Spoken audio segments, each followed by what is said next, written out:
Identidad, cultura y el acontecer diario están en La Hora del Museo. Que a partir de ahora el periodista Luis Cruz nos invita a un encuentro cotidiano con nuestra historia. Aquí comienza La Hora del Museo, un programa del Museo Histórico Nacional USACH 94.5, la radio de un mundo que cambia. Hola, ¿cómo están? Sean muy bienvenidos y bienvenidas a una nueva emisión de La Hora del Museo, el programa del Museo Histórico Nacional que cada día nos sorprende en la señal de Radio USACH 94.5 FM y también a través de www.diariousach.cl. Les cuento que esta entrevista además estará siendo transmitida por la señal de Santiago TV en el 50.1 de la señal digital, de manera absolutamente gratis, como siempre.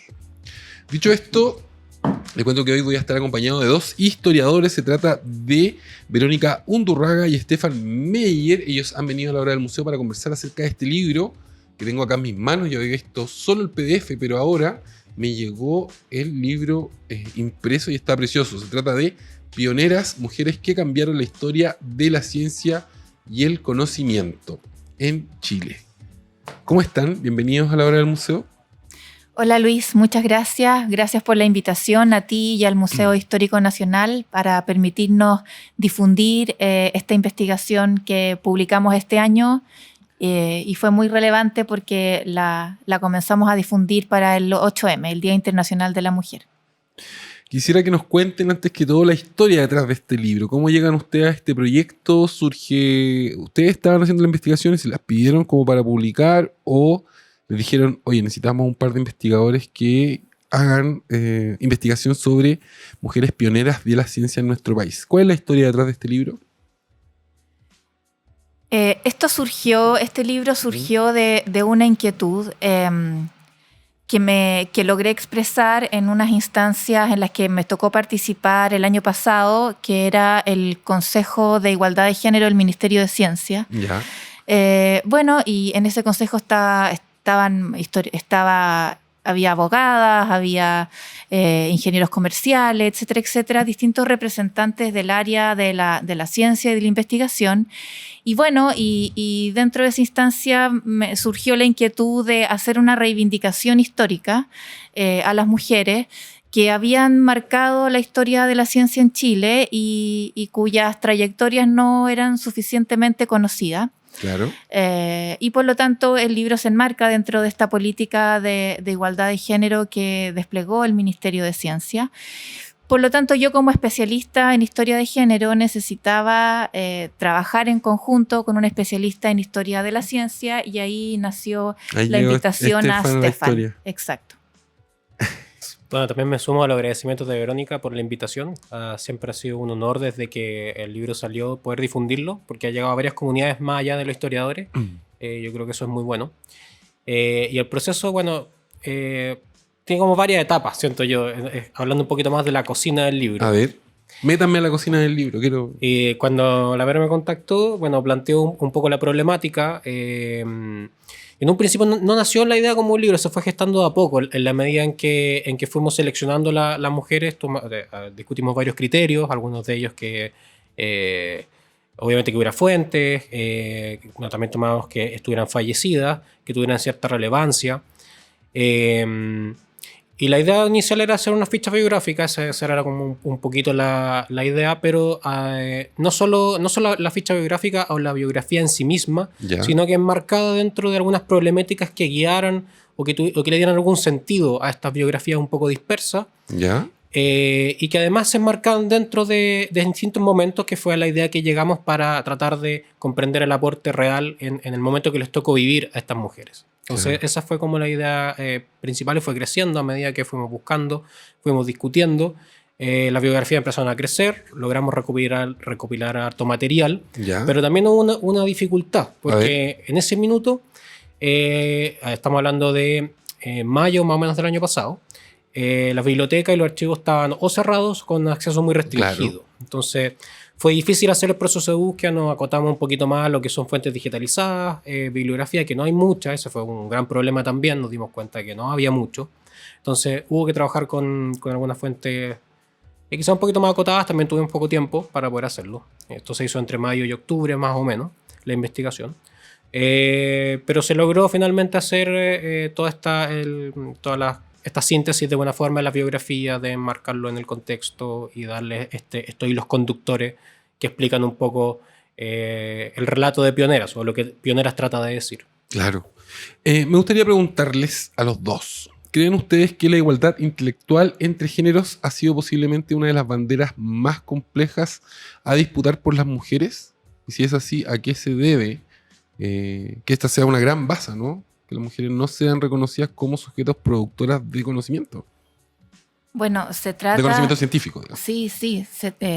A ver, la oposición entre saber y feminidad hunde sus raíces en la historia del mundo occidental. Así lo han estudiado diversas historiadoras, Mary Beard, por ejemplo, Michelle Perrault, que justamente ella señala esta definición. Feminidad es opuesto a la intelectualidad, al acceso al conocimiento. Y esto ha sido así por múltiples razones.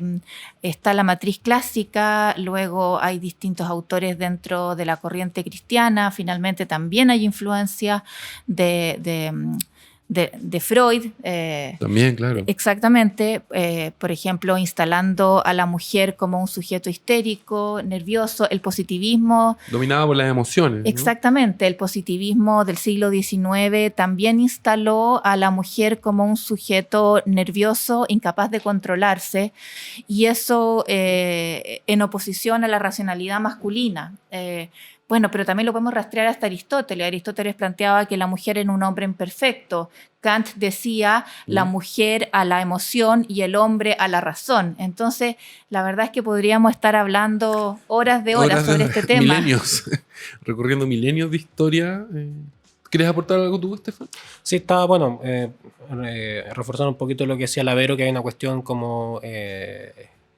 que se relaciona con los roles de género, ¿no? Y justo la semana pasada me tocó estar en un coloquio que habla un poquito sobre algunos problemas que plantea Pioneras, pero también habían otras expositoras que hablaban sobre no solo el rol de género como una representación de lo que la mujer debe o no puede hacer, sino también de lo que hace efectivamente en la vida diaria. Entonces, por ejemplo, una investigadora hablaba de su tesis doctoral, creo que era de sociología, en torno como al sacrificio y la culpa, en dos elementos que están presentes en las carreras de mujeres científicas en el Perú, más o menos contemporáneo, pero que tenían que ver con, debido a la dificultad no solo de acceso, sino para poder seguir en la carrera académica de producción de conocimiento. Muchas mujeres sentían mucha culpa porque tenían que sacrificar mucho. ¿Sacrificar mucho en qué sentido? En que debido al rol de género tradicional de cuidar a los hijos o sostener la familia, tenían que sacrificar eso, y por eso se genera mucha culpa, y sacrificarse el doble para poder alcanzar no sé, algún premio, algún reconocimiento en el mundo. Entonces, esas cargas, por ejemplo, cuidar de los hijos, implica mucho tiempo, consumen mucho tiempo. Claro, es un temazo, ¿no? Porque finalmente mezcla historia y producción del conocimiento, esta investigación que ustedes hacen, y como tú acabas de decir, pero digamos, se remonta a nuestra matriz cultural.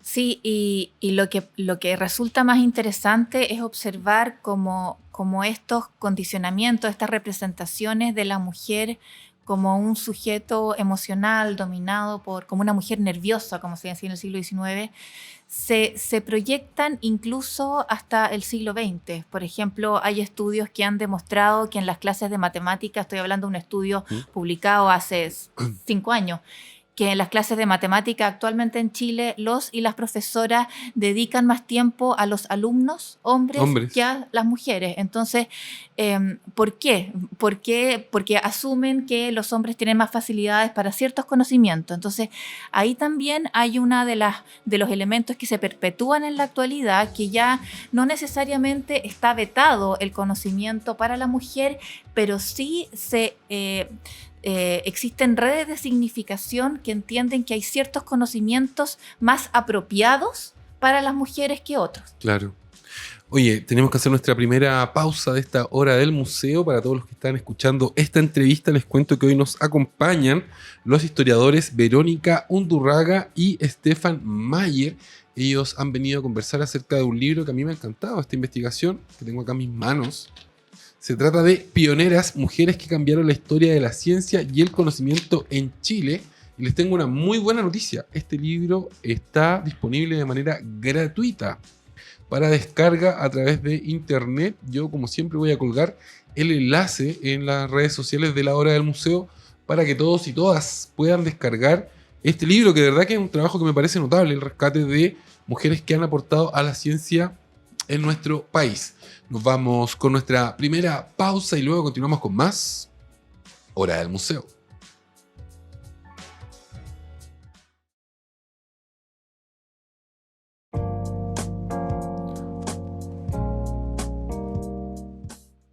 Ya estamos de regreso en tu programa de entrevistas favorito, La Hora del Museo, el programa del Museo Histórico Nacional, que cada día nos sorprende la señal de Radio USACH 94.5 FM, también en diariousach.cl, el portal de información de la Universidad de Santiago de Chile, y además en nuestro canal de Spotify, que es absolutamente gratis. Búscanos allí en Spotify, somos La Hora del Museo. Dicho esto, les cuento que hoy estamos conversando acerca de este libro que tengo en mis manos para todos los que están viendo la señal de Santiago TV. Se trata de Pioneras, mujeres que cambiaron la historia de la ciencia y el conocimiento en Chile. Me acompañan los dos autores de esta investigación, Verónica Undurraga y Stefan Mayer. Y la buena noticia es que este libro está disponible de manera gratuita y que lo voy a compartir en las redes sociales de la Hora del Museo. Ya, sigamos avanzando en esta entrevista, en esta conversación. Me gustaría que nos cuenten un poco cómo se estudia el aporte de las mujeres a la ciencia cuando se ha escrito una historia en la que parece ser que hay muy pocas mujeres. Y ustedes mismos dicen, más encima el año pasado estábamos con pandemia, así que las fuentes estaban un poco ahí parciales. Pero en términos generales, ¿existe información del trabajo de las mujeres en ciencia? Imagino que no es tanta. Cuéntenos un poco acerca de eso. ¿Qué fuentes estudiaron también? Yo creo que ahí, o sea, lo primero constatar que hay un problema. O sea, el estudio en sí mismo de las mujeres en la historia de la ciencia es problemático. Es un problema. Es un problema porque están subrepresentadas, por una parte. Por otra, por ejemplo, las fuentes, a medida que más atrás vamos, hay que tener otros criterios para poder entender, por ejemplo, la práctica científica. En el caso de Pioneras, ¿ya? Para entender mujeres o la forma que las mujeres se aproximan a la ciencia o los espacios que tienen para poder hacer un tipo de práctica científica un poco más heterodoxa durante el siglo XIX, es, por ejemplo, la divulgación científica. ¿Por qué? Porque ellas no acceden a la universidad, por ejemplo. Claro. Entonces, pero sin embargo se instruyen a través de la ciencia, por ejemplo, a través de los divulgadores científicos. Hay una autora que es Verónica Ramírez, que ha estudiado bastante eso para el siglo XIX.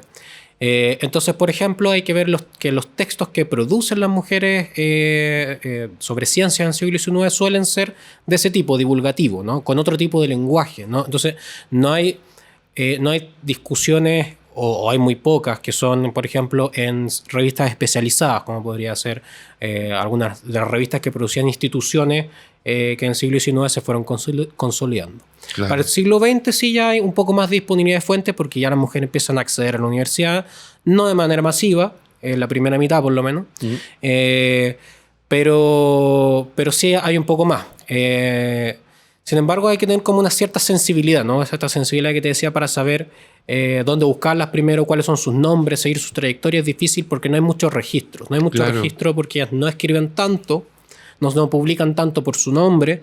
Y segundo, a veces son otros los que escriben por ellas, ¿no? Entonces ahí hay una dificultad y un problema que a veces dificulta la búsqueda. Claro, claro. Y en el caso de las mujeres del siglo XIX que aparecen acá en este libro, entiendo que ellas tenían un rol súper importante como divulgadoras de ciencia y como educadoras también, ¿no?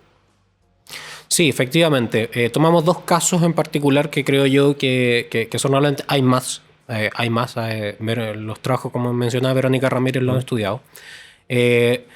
A mí me gusta personalmente el caso de Mercedes Cervelló. Rosario Rego un poquito más conocida, Mercedes Cervelló no tanto. Ya. Porque mucha de las enseñanzas científicas venía en la escuela primaria o en la escuela de preceptoras, ¿no? Entonces, que es la que se formaban para ser maestra de primeras letras, y ahí aprendían ciertos rudimentos de ciencia. Pero algunas mujeres autodidactas, como Mercedes Cervelló, empezó a enseñar y a crear sus propios manuales. Entonces, por ejemplo, Mercedes Cervelló tiene el único manual de meteorología y física que está escrito, o por lo menos que yo podía encontrar, que escribió una mujer durante el siglo XIX, lo cual es muy extraño. Aparte, digamos, como de a veces estos artículos de divulgación que se publicaban en ciertas revistas, ¿no? Pero... Claro. Pero el rol como educadora es clave porque en el fondo expande un poquito hacia otras mujeres el conocimiento científico, ¿no? Para que se adentren, ya sea para enseñarlo también a otras mujeres, era un poco la idea de las preceptoras, ¿no? Como ir expandiendo a poquito claro. La educación. Entonces, que alguien haga eso de forma autodidacta, yo creo que es doblemente meritorio en ese contexto. Claro. Ella tuvo estamos hablando de Mercedes Cervelló. Y sí. Ella tuvo un destacado rol como educadora. Ella era directora de colegio, entiendo.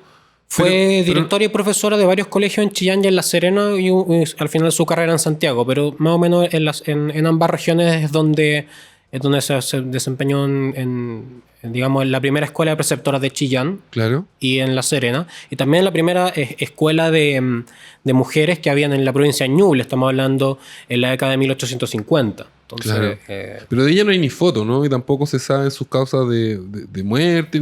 Hay como varios baches si uno quiere reconstruir su biografía. Sí, de hecho, bueno, no hay ningún retrato, ninguna foto. Hay ciertas descripciones que al parecer habría tenido una enfermedad a los ojos, una iritis, que le habría costado la visión poco a poco durante su carrera, que nunca se pudo tratar. Pero, por ejemplo, no sabemos su apellido paterno, de dónde viene. Los datos se infieren porque, por ejemplo, ciertas sociedades de artesanos, como la de Chillán y la Serena, le hacen un homenaje, y ahí uno puede ir deduciendo, por ejemplo, su fecha de nacimiento, cuándo llegó, cuándo se fue. Claro. Hay hartos artículos de prensa que son mencionados en algunas recopilaciones y homenajes que le hacen, en donde uno puede ir deduciendo su vida, pero no hay, digamos, como como algo más sustantivo, ¿no? Claro. Entonces es difícil aproximarse, hay que aproximarse como rodeando el problema. Claro. Y en el caso de Rosario Orrego, ¿qué nos podrías contar tú, Vero? Bien, ahí, ella está bien relacionada con las letras también, ¿no? Sí, totalmente. Ella era escritora. Sí, ella era escritora, ella era una mujer bastante particular. Se casó muy joven, también enviudó bastante joven. Es importante que en el caso de Rosario Rego, así como de Mercedes Cervelló, es importante destacar la formación autodidacta. Entonces, ellas eran mujeres que vivían en un tiempo en el que no existía un plan de estudio para las mujeres que fuera equivalente al plan de estudio para los hombres. De hecho, las mujeres que se destacaban más en los liceos femeninos podían acceder a ciertos cupos en los liceos masculinos y así poder recibir los conocimientos que recibían los hombres en la misma época. Ya. Rosario Rego se destacó, claro, como literata, como escritora, fundó revistas de difusión. La revista Valparaíso fue muy importante, y allí ella se preocupó de difundir el conocimiento.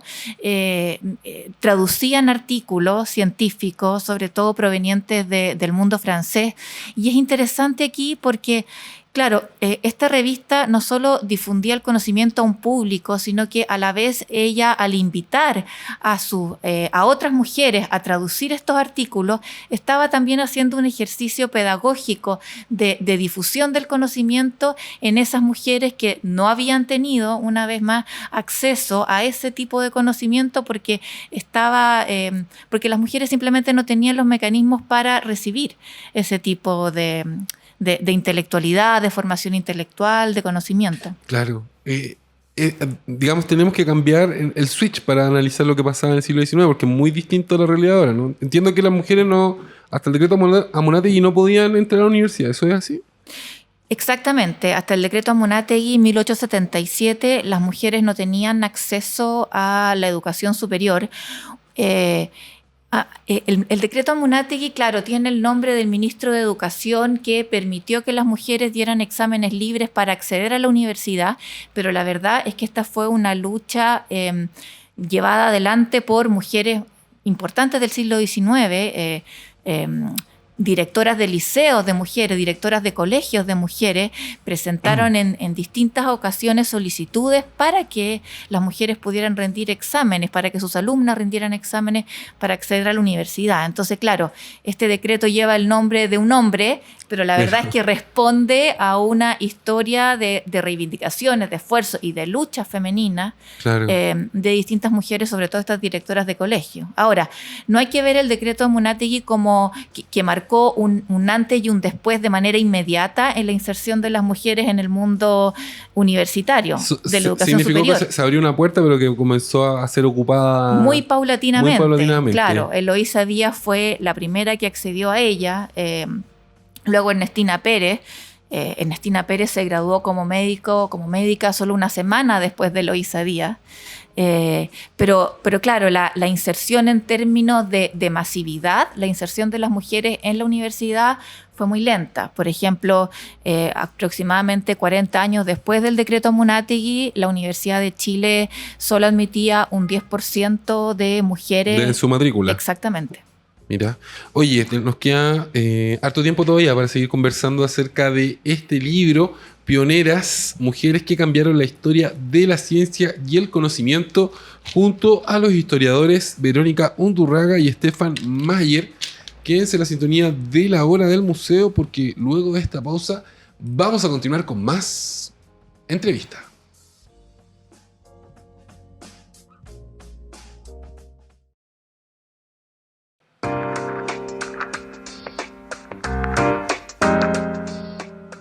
Ya estamos de regreso en la hora del museo, tu programa de entrevistas favorito, el programa del Museo Histórico Nacional que día a día suena fuerte en la señal de Radio USACH 94.5 FM, también en diariousach.cl y además, a veces, en la señal de Santiago TV, el 50.1. Y también les recuerdo que tenemos un canal de YouTube donde se están alojando las entrevistas que se hacen para el canal de televisión Santiago TV. Búsquennos, es el canal del Museo Histórico Nacional, y ahí ustedes van a poder encontrar el playlist con los videos de la hora del museo. Hechas estas menciones, les cuento que hoy estoy conversando acerca de este libro que está acá. Lo tengo en mis manos para todos los que están viendo la señal de Santiago TV. Se trata de Pioneras, mujeres que cambiaron la historia de la ciencia y el conocimiento en Chile. Y les tengo una muy buena noticia. Este libro está disponible de manera gratuita. Así que lo pueden googlear o pueden entrar a las redes sociales de la hora del museo, porque yo ahí voy a estar colgando el enlace de este libro para que todos y todas puedan descargarlo, insisto, de manera absolutamente gratuita. Y bueno, me acompañan los dos autores de esta investigación, los dos historiadores, Verónica Undurraga y Stefan Mayer. Algo que quiero saber, después de que ustedes hicieron la investigación, como conclusiones que sacaron, me gustaría preguntarles por la forma en que ellas se relacionaban con el establishment científico de las épocas en las que les tocaron vivir. Son distintas mujeres, pero me gustaría que nos dieran un panorama, ¿no? Siempre está como esta caricatura de los científicos solo en el laboratorio, pero también existe esta otra caricatura de que la ciencia es un mundo de hombres. Y estas mujeres inevitablemente tenían que interactuar con este mundo muy masculino. Entonces, a partir de lo que ustedes pudieron investigar, ¿cómo se relacionaban estas mujeres con los científicos de su época? Es una pregunta que, tiene transformaciones, ¿no? Cuando hablamos recién del siglo XIX, claro, hay una mirada despectiva, ¿no? Hay como cuando hablamos de establishment, estamos pensando normalmente en científicos que ocupan cargos institucionales, claro, que son reconocidos, que publican en estas revistas especializadas, de las cuales ellos mismos son parte del comité editorial. Claro, por supuesto. Entonces, también porque funcionaban con otras lógicas, ¿no? Entonces, ahí hay una relación un poco tensa, ¿no? Tensa de exclusión, directamente. Ya. Siento yo que hacia el principio del siglo XX eso se va transformando, porque las mujeres, al entrar paulatinamente y lentamente hacia el espacio universitario, empiezan a insertarse directamente en debates ya con una formación más específica, ¿no? Entonces, hay un cambio ahí. Claro. Entonces, No sé si la relación sigue siendo tensa, pero por lo menos existe esta... hay un cambio cualitativo. Ya. Hay un cambio cualitativo en el cual las mujeres ya sí tienen una formación más profesionalizada, entonces van y discuten directamente ciertos elementos. Por ejemplo, cómo se puede concebir a la mujer como sujeto biológico, por ejemplo. Ya empiezan a insertarse en debates. Estoy pensando en el caso de Ernestina Pérez y Eloísa Díaz, en el caso de las ciencias como biomédicas, ciencias médicas, claro. Higienismo, ¿no? Entonces ya se empieza a insertar, pero todavía siempre está esta imagen de ¿pero para qué van a ir? ¿Para qué van a hacer si ustedes pueden hacer otras cosas en la casa? Entonces, claro, quédense en la casa mejor. Entonces, igual hay reticencia, ¿no? Con el establishment científico, aunque empieza a integrar lentamente. Claro. Siento ya que hacia la segunda mitad del siglo XX, aunque la presencia es menor, sigue habiendo reticencia, ya hay una incorporación mucho más establecida, aunque sigue siendo cuantitativamente menor. Por ejemplo, un caso muy importante, Adelina Gutiérrez. Adelina Gutiérrez es reconocida por sus pares, la primera mujer doctora en astrofísica. Ya. Se encarga de, además de trabajar en los observatorios astronómicos de Punta, en el Cerro Tololo, de publicar mucho en revistas especializadas junto a su marido, publicar muchos libros también, pero además de formar programas de enseñanza especializados, como la primera licenciatura en astronomía. Lo mismo que Grete Mousny, por ejemplo. Se le reconoce un papel relevante dentro del Museo Histórico Natural a ella. Claro. También forman las grandes redes museológicas. El caso, por ejemplo, de Marian Peronard también, que empieza a ser una de las pioneras en los estudios transdisciplinares de psicolingüística. Entonces, ya en la segunda mitad del siglo XX, si bien las mujeres obviamente no son... No hay una paridad en... Claro, sí, ya hay por lo menos esta figura se le reconoce como tal, ¿no? Como sujetos relevantes dentro del espacio científico. Claro. Verónica, ¿te gustaría agregar algo? Sí, la verdad es que si llevamos estas dificultades de la inserción de las mujeres en el establishment, en la institucionalidad científica, podemos rescatar pequeñas historias que nos hablan de estas dificultades. Por ejemplo, el caso que Eloísa Díaz tuviera que asistir muchas veces a las clases acompañada de su madre o ver algunas lecciones atrás de un biombo, por ejemplo. ¿No? Esa historia se cuenta. Exactamente, para no distraer a sus compañeros. Pero también otras, por ejemplo, Justicia Espadacuña, que fue la primera mujer ingeniero, no solo en Chile, sino que también en Sudamérica. Hay testimonios que señalaban que ella entraba a las clases cohibida, con la vista baja, que ella estuvo como un año entrando de manera muy tímida a las clases, eran solo hombres, no habían, o sea, desde lo más básico, sí que podemos pensar que no habían baños para mujeres. Exacto, no estaban las instalaciones. Exactamente, y también estas mujeres rompieron estos esquemas no solo en el ámbito nacional, sino que internacional. Por ejemplo, Ernestina Pérez entró a una universidad alemana, fue la primera mujer en entrar a cursar estudios en una universidad alemana, para lo que tuvo que pedir permisos especiales. Claro. Pero no todas son historias agrias de dificultades. Por ejemplo, Griselda Hinojosa vino desde la provincia a Santiago a estudiar farmacia a fines del siglo XIX, lo que era una osadía, o sea, una mujer sola. Viajar de regiones a Santiago a fines del siglo XIX era realmente una osadía enorme, pero ella decía que sus únicos momentos de gratificante eran justamente las clases y con sus compañeros. Es decir, ella no da cuenta que sus compañeros, por ejemplo, la relegaban o la miraban en menos. No, para nada. Ella da cuenta de las dificultades de vivir en la capital sola, pero que esos únicos espacios de felicidad y de tranquilidad eran justamente las clases. En la universidad. Exactamente. Oye, ¿y cuál era el origen social de estas mujeres? ¿Hay como un lazo en común? ¿Eran de distinta extracción social? ¿Eran todas de clase acomodada? ¿Qué se sabe? ¿Hay como algún patrón? Me acordé de algo muy importante, dijo Verónica, pero muy breve. La relación con el establishment científico también varía de acuerdo a las disciplinas y áreas del conocimiento. Cuando mencionó la Vero a Justicia Espadacuña, en el área de las matemáticas, particularmente en la ingeniería, hay mayor reticencia a incorporar a mujeres. Entonces ahí eso también es una variable a considerar que depende de la disciplina. Claro. Ahora sí, bien, sobre el origen social, es difícil saberlo. Es difícil saberlo porque tenemos, por ejemplo, Rosario Rego sí sabemos que venía de una familia acomodada. En el siglo XIX, además ya se pagó las mujeres cuando accedían a la educación, o era primaria, o era pagada, digamos muy básica porque había muy poco establecimiento, o bien era financiada por los mismos padres. Y la educación privada en ese tiempo solo podía costeársela a una familia de alto ingreso. Hacia el siglo XX la verdad es que no lo sabemos tanto porque sabemos más de su práctica científica. Por ejemplo, hay más registros sobre lo que hicieron, a diferencia del siglo XIX, pero no tanto de dónde vienen. Entonces, podemos suponer que quizás muchas vienen de una clase media, quizás de una clase media acomodada, pero no hay tantos datos. Por ejemplo, bueno, el caso de Erika Himmel, que es la última mujer que tratamos, y de Grete Mousnicy, por ellas sí venían de Europa. Claro. Entonces, quizás tenían otro contexto, pero en los otros casos es más difícil saberlo. Quizás también el de Eloísa Díaz también venía de una familia acomodada. No lo sé tanto en el caso de Ernestina Pérez. Entonces, es muy variable. Creo que...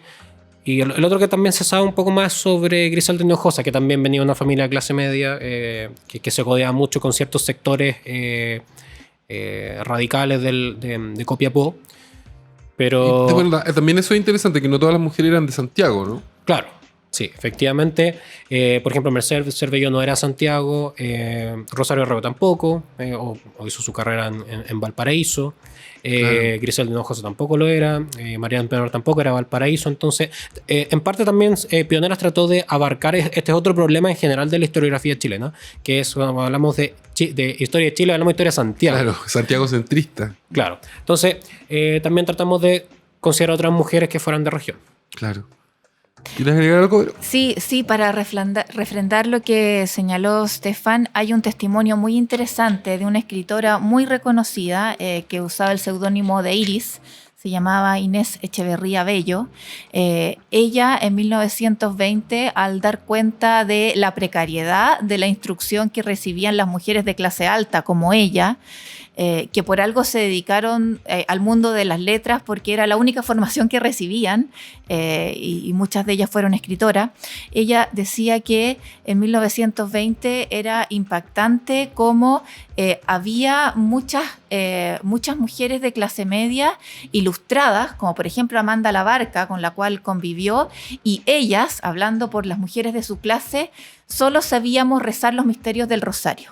O sea, era el único conocimiento, la formación religiosa, un poco la formación literaria, y ya para la década de 1920 ella observaba que existían mujeres de clase media que habían asistido a la universidad y que estaban dejando una impronta interesante, por ejemplo. Y de ahí también obedeció la fundación del Club de Señoras, que Delia Mate, junto con Inés Echevarría Bello y otras mujeres de élite, realizaron justamente para como un espacio de ilustración, es decir, para poder contrarrestar la falta de formación que ellas, como mujeres de élite, dejaban de recibir simplemente por nacer en ese círculo social. Claro. Y la fundación de ese club de señoras fue un escándalo.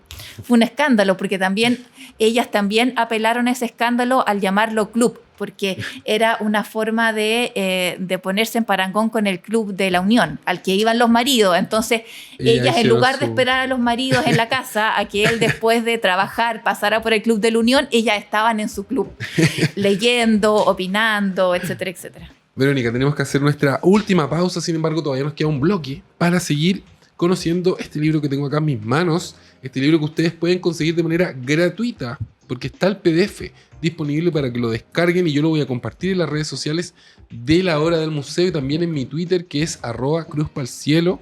El libro se llama Pioneras, mujeres que cambiaron la historia de la ciencia y el conocimiento en Chile.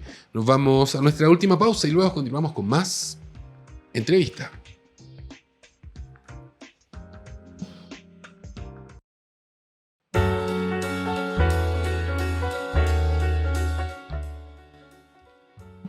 Estamos de vuelta en La Hora del Museo, último bloque de tu programa de entrevistas favorito, el programa del Museo Histórico Nacional, que cada día nos sorprende en la señal de Radio USACH 94.5 FM.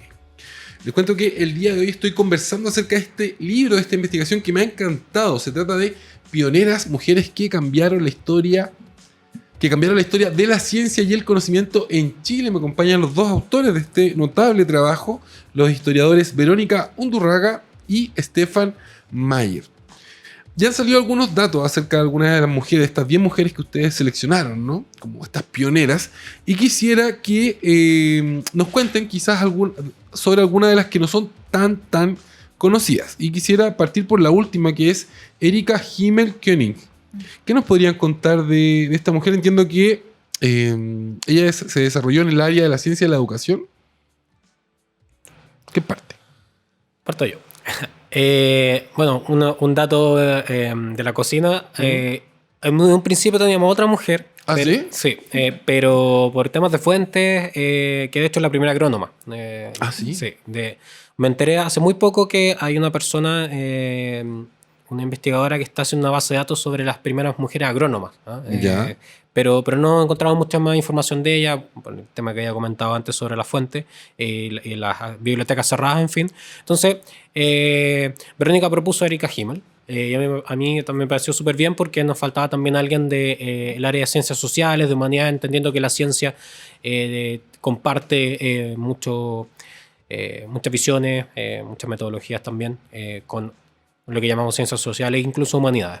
Entonces, Erika Himmel nos pareció relevante porque viene del área de ciencias de la educación, ¿no? Uno tendería a pensar que las ciencias de la educación o que el profesorado o todo el mundo de la pedagogía como si hacer clases fuera a pararse y hablar sobre lo que uno sabe, y eso no es así. Entonces, la ciencia de la educación no solo existe una dimensión del aula que además tiene por ejemplo, cómo estructurar una clase, pero también está el tema... Hay un método detrás de eso. Hay un método en el aula, pero también algo que es muy importante de Erika Himmel es que empieza a estructurar un sistema educativo que tiene que ver, por ejemplo, con ideas de currículum, con ideas de evaluación, cómo estandarizar la evaluación. Pensar la educación, digamos. Claro, como un sistema, ¿no?